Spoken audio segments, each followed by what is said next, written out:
दिल्ली में यमुना को साफ करना कितना मुश्किल, कब तक और कैसे बदलेगी नदी की तस्वीर। दिल्ली की नई सरकार ने यमुना नदी को साफ करने के लिए एक महत्वाकांक्षी परियोजना शुरू की है।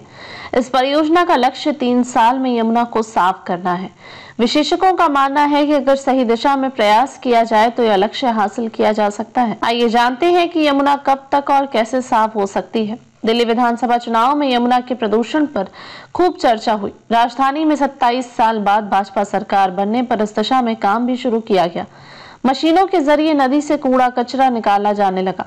उपराज्यपाल वीके सक्सेना ने 3 साल में यमुना को साफ रखने का लक्ष्य रखा है। विशेषज्ञ मानते हैं कि 3 साल में यह लक्ष्य हासिल किया जा सकता है, बशर्ते इसके लिए सही दिशा में प्रयास किए जाएं। इन प्रयासों में वर्षा जल से स्थानीय जल स्रोतों, पोखर, तालाब, झील को भरने के साथ भूजल में वृद्धि करना भी शामिल है। यमुना में कितना गंदा पानी जा रहा, centre for science and environment (CSE) की ओर से 26 से 28 फरवरी तक अलवर को निमली में हुए पर्यावरण सम्मेलन में विशेषज्ञों ने भी यमुना की सफाई और दिल्ली को वायु प्रदूषण से मुक्त किए जाने पर चर्चा की और इसके समाधान के बारे में भी बताया। ऐसा नहीं है कि यमुना की सफाई के लिए कवायद पहली बार की जा रही है। पहले भी कई प्रयास हुए लेकिन सफल नहीं हुए। निमली में हुए सम्मेलन में CSE के वरिष्ठ कार्यक्रम प्रबंधक water and waste water Sushmita Sen Gupta ने इसका कारण भी बताया।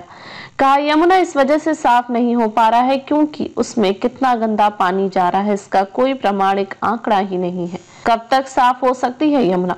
उन्होंने कहा कि जितना पानी सप्लाई होता है उसका 80% वेस्ट वाटर के रूप में निकलता है। पानी की सप्लाई की गणना शहर की आबादी के हिसाब से की जाती है, लेकिन दिल्ली की सही आबादी की जानकारी ही नहीं है। उन्होंने कहा कि पानी की गुणवत्ता के पिछले 5 वर्षों के आंकड़े बताते हैं कि यमुना की स्थिति बहुत गंभीर है। ITO पुल पर पहुंचते ही यह मृत प्राय हो जाती है। इसमें घुलित ऑक्सीजन की मात्रा नहीं मिलती है, इसमें यानी ऑक्सीजन शून्य है। किसी भी नदी की जीवन धारा के लिए घुलित ऑक्सीजन अनिवार्य है। उन्होंने कहा कि दिल्ली के किसी भी हिस्से में यमुना जल मनुष्य के उपयोग के लायक नहीं है। यहाँ फीकल कॉलीफॉर्म की मात्रा भी मानक स्तर से कहीं ज्यादा है। इसकी बड़ी वजह दिल्ली के बड़े हिस्से में सीवरेज नेटवर्क नहीं होना है।